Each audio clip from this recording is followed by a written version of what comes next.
রাত 2টো, চারদিকে নিঝুম নীরবতা।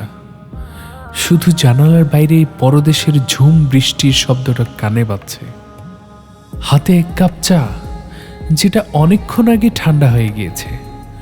আমি অপলক দৃষ্টিতে তাকিয়ে আছি জানালার কাচের উপর গড়িয়ে পড়া বৃষ্টির ফোঁটাগুলোর দিকে। আচ্ছা, আমাদের দেশের বৃষ্টিগুলো কি এখনো আগের মতো মাটির গন্ধ মাখে?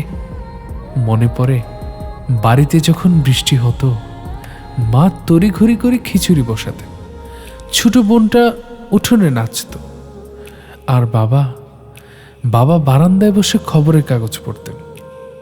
আজ আমি এই 1000 মাইল দূরে কাছের ওপারের জগৎটাকে দেখি, কিন্তু অনুভব করতে পারি না।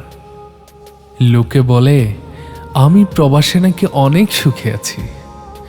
মাস শেষে বাড়িতে টাকা পাঠাই, দামি শার্ট পরি, কিন্তু কেউ জানে না এই দামি শার্টের নিচে একটা চাপা কান্না রোজ বালিশ ভেজায়।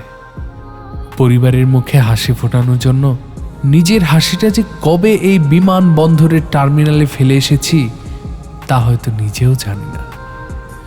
ফোনের স্ক্রিনটা জ্বলে উঠল। দেশের বাড়ি থেকে মেসেজ এসেছে, খোকা, নিজের শরীরের যত্ন নিস, সময় মতো খেয়ে নিস। চোখের কোণে জমে থাকা জলটা আর ধরে রাখতে পারলাম না। মা হয়তো জানে না তার এই খোকা শুধু এই শহরের শরীরটা নিয়ে বেঁচে আছে, মনটা তো সেই কবেই ফেলে আসা গ্রামের ধুলোবালিতে হারিয়ে গিয়েছে।